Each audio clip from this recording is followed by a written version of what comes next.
Claire missed her own name on the conference screen because the woman beneath the brass lamp turned another page. She stood 10 feet inside the hotel lobby, one hand still wrapped around the cool aluminum handle of her suitcase, while polished shoes and rolling luggage streamed around her. Somewhere behind the marble reception desk, a printer clicked steadily. Porcelain cups touched saucers at the lobby bar. The air smelled of roasted coffee, cedar polish, and the faint citrus fragrance expensive hotels seemed to pump through their vents. Claire should have been checking in. Instead, she was staring. The woman sat alone in a deep green armchair beside a walnut bookcase, one ankle crossed over the other, a paperback open across her lap. Dark hair fell loosely against the collar of her charcoal sweater. Every few seconds, she pressed one finger to the edge of a page before turning it with deliberate care, as though the crowded lobby had disappeared around her. Claire looked toward the reception desk and forced her suitcase forward. 3 steps. Then her eyes slipped back. The woman was still reading. Claire tightened her grip on the handle. At 44, she had spent years walking into hotel lobbies exactly like this one. Chicago, Boston, Seattle, Denver. Usually carrying 2 phones and a schedule packed tightly enough to eliminate surprises. She knew how to enter a room, identify the person she needed, and ignore everyone else. Tonight, apparently, she had forgotten. Ms. Bennett. The receptionist slid a key sleeve across the veined marble. Claire blinked. She had missed half the explanation. She thanked him, tucked the card into her coat pocket, and turned toward the elevators. The brass doors stood 30 feet away. The woman with the book was directly between them. Claire could have crossed behind the sofas. Instead, she walked past the armchair. Up close, she noticed details that distance had hidden. A ceramic cup cooling untouched on the side table, a thin silver bookmark beside it, the worn corners of the paperback. No phone rested nearby. No laptop. Nothing competing for the woman's attention except the printed page. Claire passed within a few feet of her and caught the clean scent of coffee and something faintly woody. She kept walking. 5 seconds later, the elevator chimed. Claire stepped inside and pressed 12. The doors began closing. Through the narrowing opening, she looked back. The woman had not moved. Claire exhaled and watched the floor numbers illuminate above her reflection in the brushed steel. 7, 8, 9. Her phone vibrated with reminders for tomorrow's conference. Breakfast at 7:30, presentation at 9, client dinner at 6. Familiar obligations filled the screen. Yet when she entered room 1216, dropped her suitcase beside the upholstered bench, and removed her coat, the image waiting behind her eyes was still that green chair under the brass lamp. The room smelled faintly of fresh linen. A ventilation fan whispered above the window, and the glass felt cold beneath her fingertips as Chicago lights stretched below in neat white and red lines. Claire opened her laptop. She read the same email 3 times. At 8:17, she closed it. She told herself she wanted coffee. The room had coffee. She told herself she needed to review the conference schedule downstairs. It was already on her phone. Still, Claire slipped her shoes back on and took the elevator to the lobby.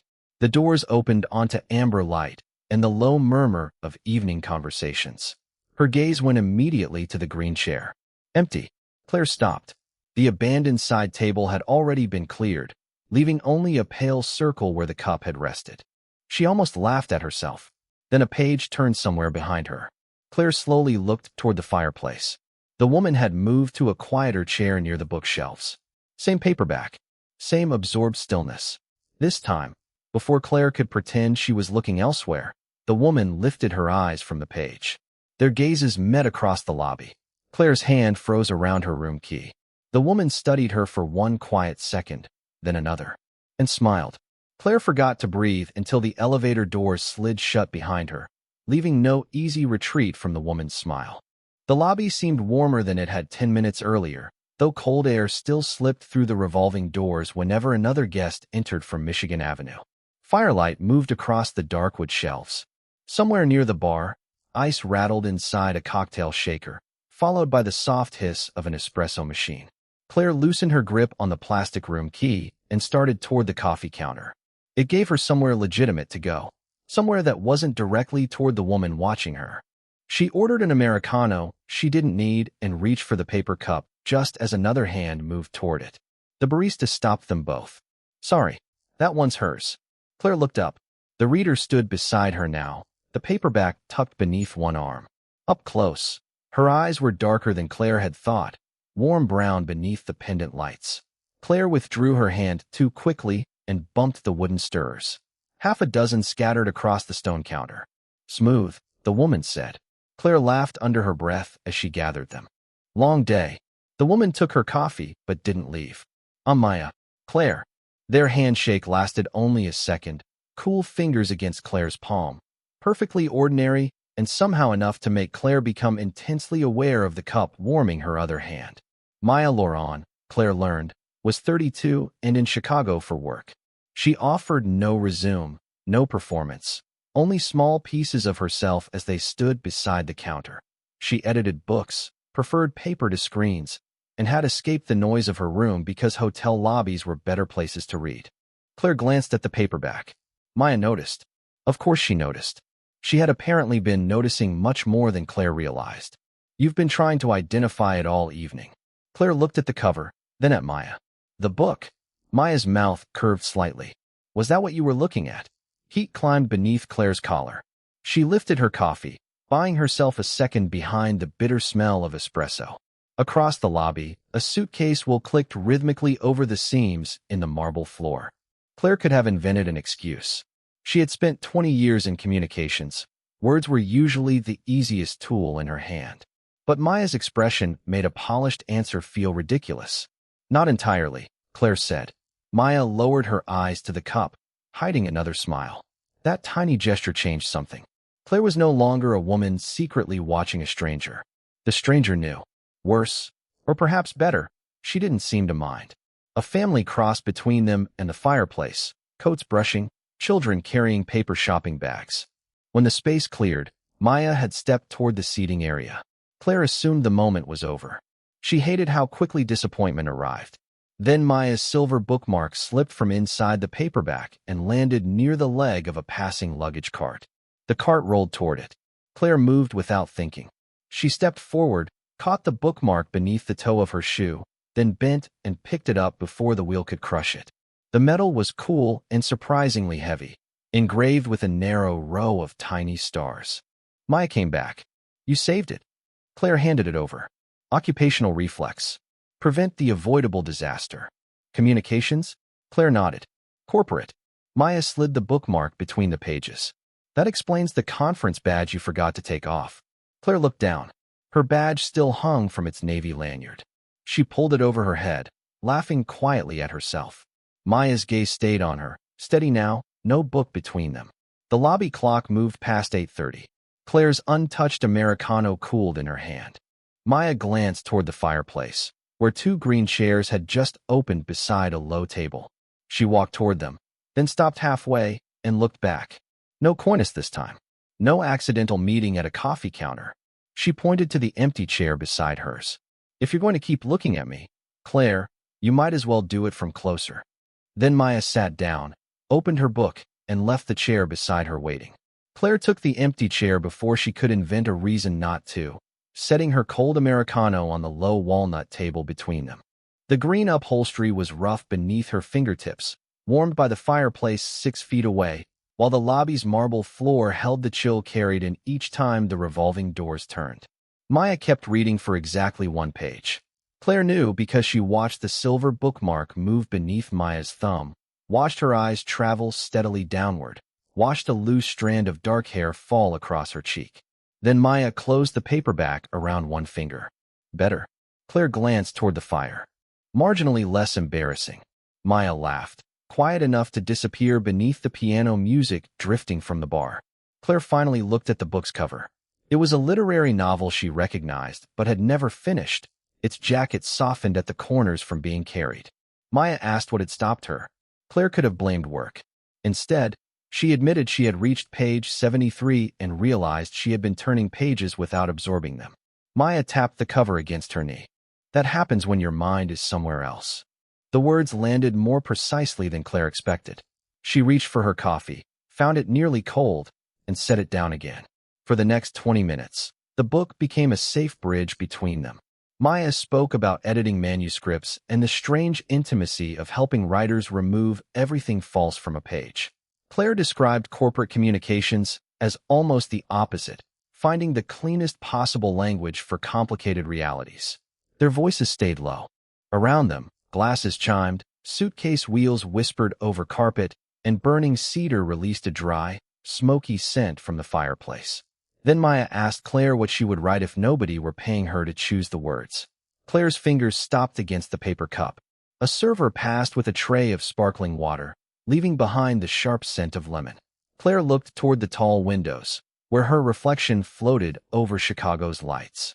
I don't know anymore. Maya didn't rescue her from the silence. That made Claire turn back. Maya simply waited, the closed book resting across both palms. Claire found herself noticing that again, the absence of urgency around this woman. She never seemed desperate to fill empty space. Claire reached up and removed the conference lanyard she had apparently put back around her neck after retrieving it from the coffee counter. This time she folded it deliberately and placed it inside her handbag. The gesture was small, but it changed the shape of the evening. No badge, no title, no reason to perform. Maya's eyes followed the movement. Claire told her she had been married once. She kept the explanation spare. 15 years, a quiet ending, separate apartments, signatures where promises used to be. She did not turn it into tragedy. She only rubbed the pale indentation that still sometimes appeared around her ring finger after a long day and admitted that she had become exceptionally good at building schedules because schedules rarely surprised anyone. Maya ran her thumb along the worn edge of her paperback. And tonight? Claire looked directly at her. Tonight surprised me. The fire shifted with a soft crack. Maya's gaze dropped for a moment, then returned. Claire had expected the admission to make her want distance. Instead, she moved the cold coffee aside, clearing the physical barrier between their chairs. A hotel employee began dimming lamps at the far end of the lobby as the hour approached 10. Maya checked the time and slipped the silver bookmark into place. Claire felt the evening closing before Maya even stood. She acted before habit could stop her. She reached into her handbag, pulled out tomorrow's conference agenda, and tore away the page containing a networking reception she had been expected to attend. The paper made a crisp sound between them. Claire folded it once and dropped it into the wastebasket beside the table. Maya raised an eyebrow. That looked official. It was optional. Was it? Claire stood, leaving the abandoned coffee behind. She had spent the entire evening watching Maya, but for the first time, she understood that looking was no longer enough. I'm having coffee here tomorrow morning at 7. Maya tucked the paperback beneath her arm. Claire held her gaze. I'd like you to be here. Maya studied her for a long second, then walked toward the elevators without answering. At the brass doors, she pressed the button and glanced back across the amber lobby. Claire was still watching. This time, she didn't look away. At 7:03 the next morning, Claire saw Maya through the lobby glass, and then watched her walk past the coffee table without stopping. Pale winter light spilled through the tall windows, turning the marble floor silver, while the espresso machine released short bursts of steam behind the counter. Claire had been sitting in the same green chair for 11 minutes. 2 coffees rested on the walnut table, one black, one untouched because she had realized too late that she had never asked how Maya took hers. Maya wore a camel coat over dark slacks, her paperback tucked beneath one arm. She slowed when she noticed Claire. For 1 second, neither woman moved. Then Maya crossed the lobby and looked at the second cup. You guessed. I panicked. Maya smiled and sat down. Black is fine. Claire pushed the cup toward her, watching Maya wrap both hands around it. The gesture was so ordinary that Claire nearly laughed at how closely she followed it. The silver bookmark protruding half an inch from the book, the faint indentation the cup's sleeve left beneath Maya's thumb, the way morning light caught individual strands of her dark hair. Last night, looking had felt accidental. This morning, Claire had arrived early specifically to do it again. Maya opened the paperback, but never reached the first line. A hotel employee rolled a brass luggage cart across the marble, its wheels humming beneath the low instrumental music. The air smelled of coffee, toasted bread, and cold wool from guests arriving through the revolving doors. Claire leaned forward to ask what Maya was editing in Chicago when movement near the ballroom entrance caught her attention. A large digital display had changed from the hotel logo to the conference schedule. Claire's company name appeared across the top. Beneath it was the afternoon panel she was scheduled to moderate. Maya followed her gaze. Something in her posture changed. She set down the coffee, opened her leather tote, and removed a conference credential Claire had not seen before. The white card carried Maya's name beneath the logo of North Star Books. Claire stared at it. North Star was preparing a non-fiction release involving one of the industries Claire's company represented. Her communications team had spent weeks discussing how the book might reshape public perception once advanced material began circulating. Maya wasn't merely editing books in Chicago. She was part of the publishing team behind the project Claire had been warned to treat carefully. The warmth from Claire's coffee suddenly felt excessive against her palm. Maya looked from the badge to Claire. "I didn't know who you worked for last night." Claire believed her. That almost made it harder. She picked up her own conference badge from inside her handbag and placed it beside Maya's on the table. Two rectangles of laminated plastic.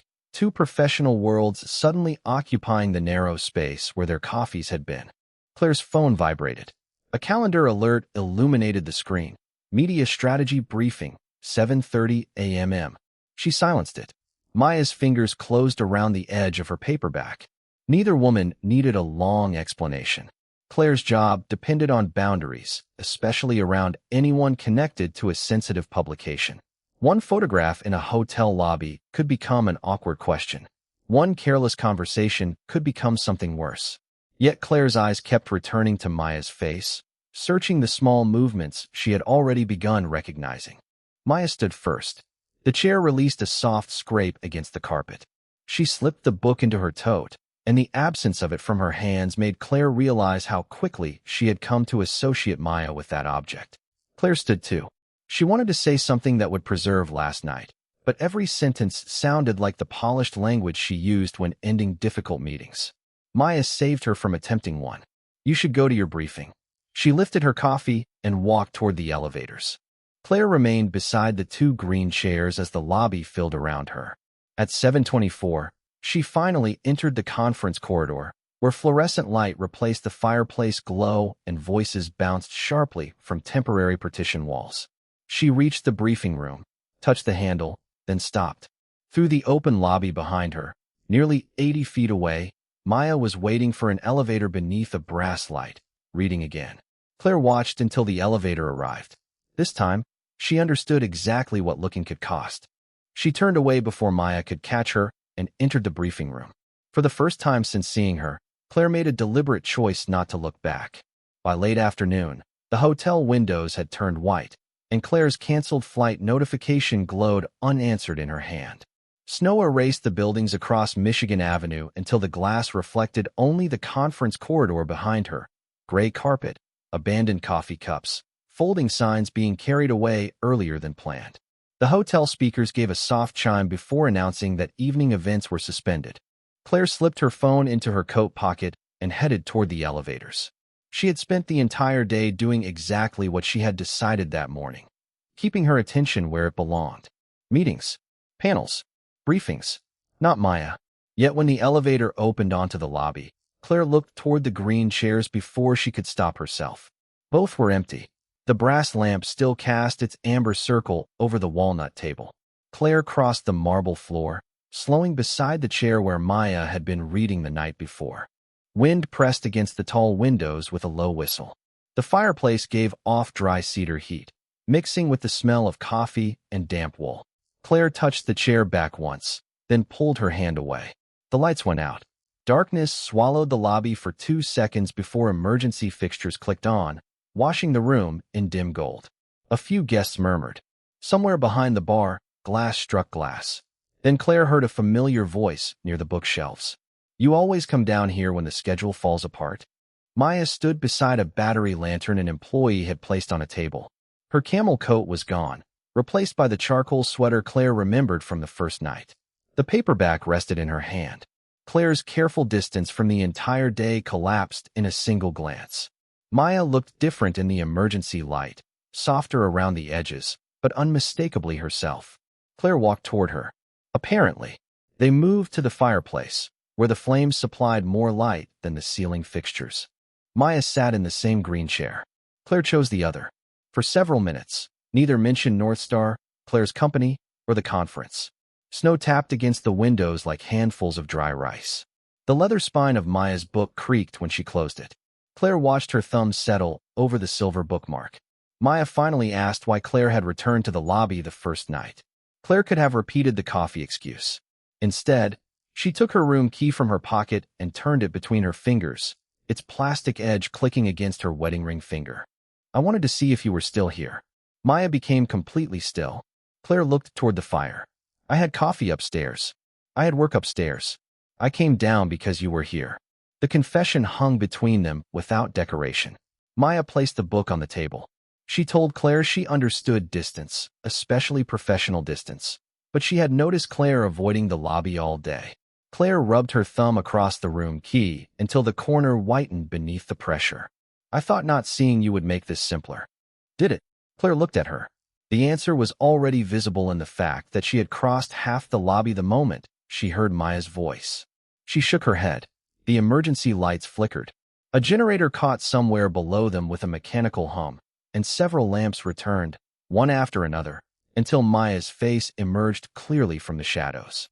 Claire noticed everything again. The small crease beside her mouth, the dark hair tucked behind one ear, the paperback lying unopened between them.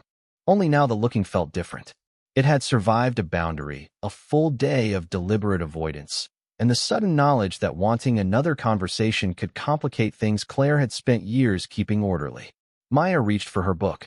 Claire thought she was leaving. Instead, Maya moved it from the table to the floor, clearing the space between them. Then stop pretending you came down here for coffee. Claire took out her phone. Her company's emergency schedule for tomorrow filled the screen, including a rescheduled breakfast briefing at 7. She held the power button until the display went black, then placed the phone face down beside her untouched room key. Outside, the snow thickened against the windows. Inside, Claire shifted her chair several inches closer to Maya's. I came down for you, she said. And this time, she didn't look away. Claire's admission remained between them while the generator hummed beneath the floor and snow blurred the windows into sheets of white. Maya did not answer immediately. She reached down instead, picked up the paperback from beside her chair, and ran one finger across its worn cover. The fire snapped behind the brass screen, sending a brief cedar scent through the warm lobby. Claire watched Maya's hands because looking at her face suddenly seemed more difficult than it had from across the room. There's something you should know, Maya said. Claire's room key stopped turning between her fingers. Maya opened the book, but not where the silver bookmark rested. She flipped toward the back, where the pages had softened from use, then held it out. Claire accepted it. The paper felt dry and slightly rough beneath her thumb. Several sentences had been underlined in pencil. In the margin beside them were 3 small initials, C. B. Claire recognized the words before she understood why. They were hers. Years earlier, before corporate communications had reduced most of her writing to statements, talking points, and carefully approved language, Claire had published an essay about choosing a life that looked uncertain from the outside but honest from within. It had been one piece among dozens. She had almost forgotten it. Maya had not. The book contained the essay as part of an anthology. Claire looked up. Maya was watching her now with the same quiet attention Claire had given her on that first evening. The balance between them shifted. You knew my name? Maya nodded. Not immediately, she explained. The conference badge had confirmed it after their first conversation, but Claire's face had seemed familiar before then. Years ago, Maya had found the essay during a period when she was preparing to accept a publishing job she did not want because it was safer than starting independently. She had kept returning to one passage until the page began to crease. A month later, she turned the job down. Claire looked again at the penciled lines. Her own words seemed to belong to somebody she barely remembered being. Across the lobby, a hotel employee adjusted a lantern, and warm light traveled over Maya's face. Snow hissed faintly against the glass. Claire closed the anthology carefully. And you just happened to be sitting here reading it? Maya shook her head. The book Claire had first seen was a different novel. She had brought this one downstairs tonight, after seeing Claire avoid her all day. That answer tightened something in the room. Claire had spent 2 days believing she was the one unable to stop looking, the one whose attention had become inconvenient and impossible to explain. Yet Maya had gone upstairs, found a book containing Claire's words, and carried it back to the exact place where they had met. Claire rose abruptly. Maya's eyes followed her. Instead of leaving, Claire crossed to the fireplace and stood before it, palms hovering near the brass screen. Heat pressed against her skin. She stared at the orange reflection trembling across the metal, then turned. "I need to tell you something too." Maya waited. Claire returned to the chairs, but did not sit. "I've never done this before." Maya's expression changed only slightly. Claire forced herself not to soften the statement into something professional and harmless. She had dated men, married one, built an entire adult life without ever imagining herself standing in a hotel lobby unable to stop thinking about another woman. She did not know what label belonged to that yet. She only knew what had happened when Maya looked up from her book. Everything else in the lobby had disappeared. Maya stood, leaving less than 3 feet between them. Claire could hear the quiet rasp of Maya's sweater as she folded her arms, could smell coffee lingering on the table between the cedar's smoke and heated air. "So I'm the first woman you've looked at this way?" Claire met her eyes. "You're the first person I've ever gone back downstairs just to look at again." Maya absorbed that without smiling. Then she took the anthology from Claire, closed it around the silver bookmark, and placed it on the table. "Then maybe you weren't the only one looking first." Claire's breath caught. Maya picked up her paperback and walked toward the elevators, leaving Claire beside the fire with the revelation settling into place. The woman she had been unable to take her eyes off had noticed her long before Claire understood what that attention meant. Claire caught the elevator doors with her palm before they could close between them. The brass panels shuttered open again, spilling warm lobby light across Maya's face while the elevator chimed its impatient warning. Maya stood inside with the paperback against her chest, the silver bookmark catching a thin line of light. Claire stepped in. She did not press a floor button. Neither did Maya. For several seconds, the only sound was the low mechanical hum above them and the muted hiss of snow against the lobby windows beyond the open doors. Claire had spent years learning how to make difficult moments smaller with careful language. Now every polished sentence vanished before reaching her mouth. She reached across the control panel and pressed door open. "I don't want that to be where we leave this." Maya looked at Claire's hand on the button, then back at her. She walked out. Claire followed. They crossed the lobby without speaking, past the extinguished conference screens and the coffee counter being wiped down for the night. The marble felt cool through Claire's shoes. Near the fireplace, cedar smoke lingered in the heated air, and the 2 green chairs waited beneath the brass lamp exactly where everything had begun. Maya stopped beside them, but remained standing. Claire faced her. This time there was no book open between them, no coffee cups, no professional badges on the table. Claire moved closer. 1 step. Maya stayed where she was. Claire could see the small rise and fall of her breathing beneath the charcoal sweater. Another step brought them within arm's reach. The fire cracked behind its screen. Claire lifted her hand slowly, giving Maya every chance to move away. Maya didn't. Claire's fingers touched a loose strand of dark hair near Maya's cheek and tucked it gently behind her ear. The gesture lasted barely a second, but Claire's hand remained suspended afterward, uncertain what permission came next. Maya's eyes dropped briefly toward Claire's mouth. Claire leaned forward. Maya placed a hand against Claire's forearm. Not hard, just enough. Claire stopped immediately. The distance between them remained only inches, but Maya stepped back and lowered her hand. Not like this. Claire's fingers curled into her palm. Maya picked up the paperback from the table where she had set it moments earlier. She explained quietly that Claire had spent her entire adult life assuming one thing about herself and had known Maya for less than 48 hours. Attraction could be real and still arrive before understanding. Maya would not become proof of anything Claire was trying to discover about herself. Claire looked down at the walnut table. The wood grain ran beneath the amber lamp in long dark lines. She wanted to insist that this was different, that she had never crossed a hotel lobby twice for anyone, never abandoned a schedule, because somebody turning pages had become more compelling than everything she was supposed to be doing. But Maya had not denied what was between them. She had asked Claire to know why she was reaching for it. That was harder. Claire pulled the folded conference badge from her handbag and set it on the table. Beside it lay her room key. 2 pieces of plastic representing the 2 identities she understood perfectly: executive, hotel guest. Neither helped with the woman standing in front of her. Maya slipped the silver bookmark into her paperback. When you look at me tomorrow, Claire, I don't want to wonder whether you're seeing me or a question you need answered. The words were quiet, but Claire did not try to escape them. Maya turned toward the elevators. This time Claire let her go. The brass doors opened, then closed, taking Maya from view. The lobby seemed suddenly enormous.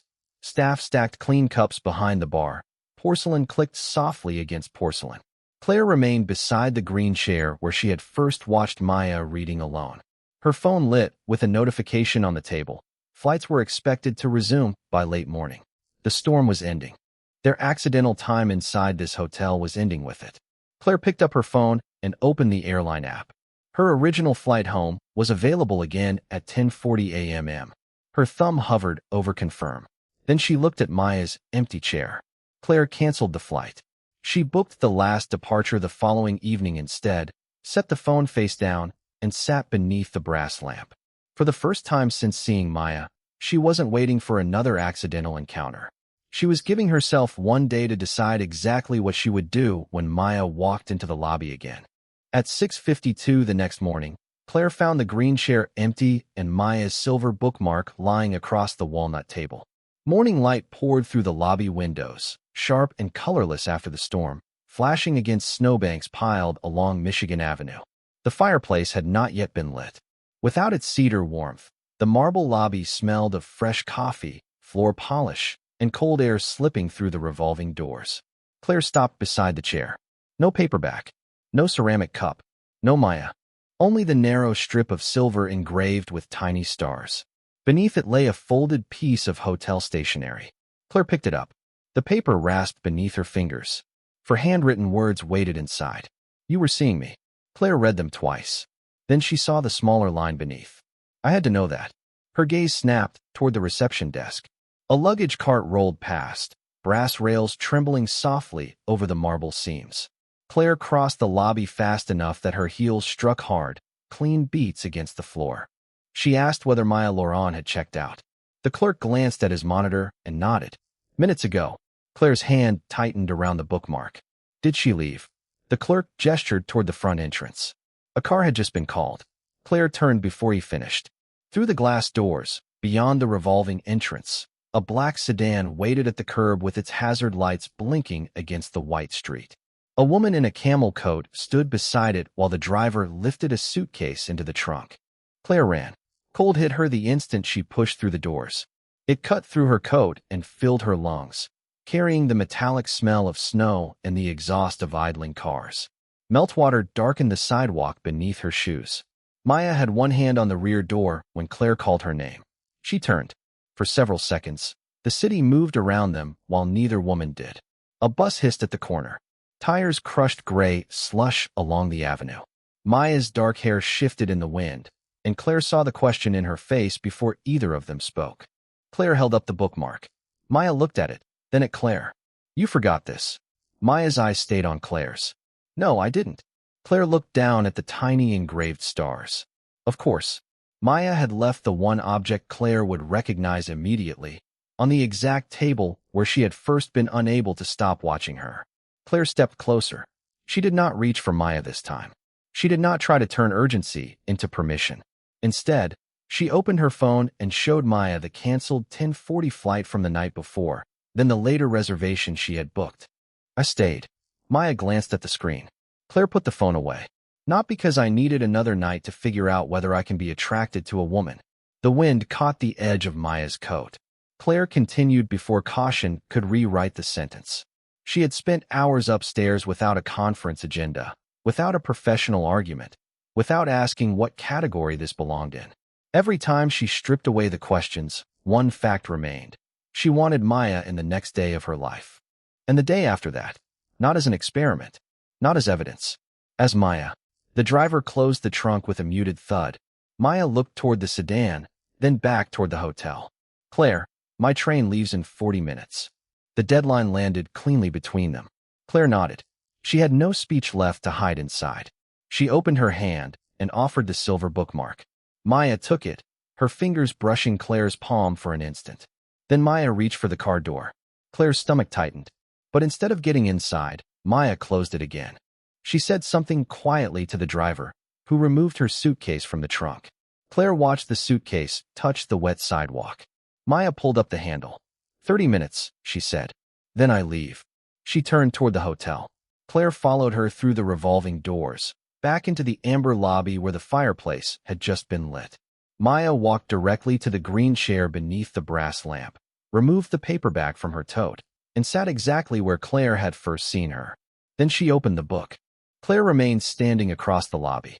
Maya lifted her eyes over the page. This time, Claire knew exactly who she was looking at and why. She crossed the marble floor toward her. Claire crossed the lobby without slowing, and Maya closed the book before she reached the chair. Morning had transformed the room that had first brought them together. Clean sunlight flashed across the marble, the brass lamp no longer the brightest object in the room, while fresh cedar crackled behind the fireplace screen.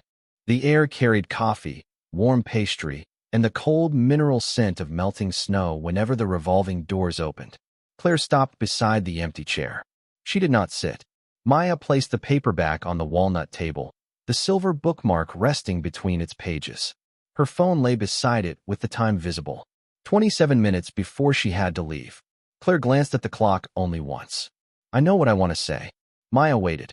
Claire had rehearsed versions upstairs during the night, but none survived now. She told Maya that she had spent years believing certainty was supposed to come first, that people understood themselves, made sensible choices, and only then stepped forward. But nothing about Maya had happened in that order. First, there had been a woman reading alone beneath a brass lamp. Then Claire had looked once, twice, and again until she found herself inventing reasons to return downstairs. After that came the questions. Claire moved around the table and sat beside Maya rather than across from her. Their chairs were close enough that the rough green upholstery touched at one corner. I'm not asking you to explain me to myself, Claire said. And I'm not asking you to be my first anything. Maya's fingers stopped on the edge of the paperback. Claire looked directly at her. I'm asking you to be Maya. The lobby continued around them. Cups clicked behind the coffee counter. An elevator chimed. Tires whispered through wet pavement outside. Yet Maya's attention never left Claire's face. Claire took the folded conference badge from her handbag. She had carried it downstairs almost without thinking. She looked at it once, then put it away again. North Star still existed. Her company still existed. Their professional responsibilities would require boundaries and transparency. Neither woman pretended otherwise. But those facts no longer needed to erase what had happened here. Maya reached for Claire's hand. Her fingers were cool from outside. Claire turned her palm upward and held them. No urgency. No experiment. Just a choice made in full daylight. Maya's train could be changed. Claire's flight could be changed. They could begin with breakfast, then exchange numbers, then see what survived once hotel rooms and canceled schedules were no longer keeping them in the same building. Claire smiled at the practical simplicity of it. Maya did too. Then Maya leaned closer and paused. Claire understood the question this time. She answered by closing the remaining distance. Their first kiss was brief and gentle, almost quiet enough to belong to the lobby itself. When they separated, Maya rested her forehead lightly against Claire's for 1 second before reaching for her phone. She changed her train to the afternoon. Claire ordered 2 fresh coffees. Months later, they returned to Chicago for entirely different reasons. North Star's book had been published. Claire had formally removed herself from any communications work involving it, ending the professional conflict before it could become something either woman had to hide. Their relationship had grown in ordinary places after that hotel. Airport gates, bookstores, Sunday breakfasts, long phone calls after difficult workdays. But on their first evening back, Maya disappeared while Claire was checking in. Claire knew exactly where to find her. The green chair remained beneath the same brass lamp. Maya sat there with one ankle crossed over the other and a paperback open across her lap, the silver bookmark glinting beside a ceramic cup. Claire stopped 20 feet away. Maya turned a page. Claire watched. The years of practiced composure, the schedules, the instinct to look anywhere safer, none of them returned. Maya eventually lifted her eyes over the book and caught her. You're staring again. Claire walked toward her as firelight moved across the walnut table. She took the empty chair, reached across the space between them, and slipped her fingers through Maya's. I know. And this time, Claire didn't need an excuse to keep looking, because the woman she once couldn't take her eyes off had become the woman she chose to see clearly.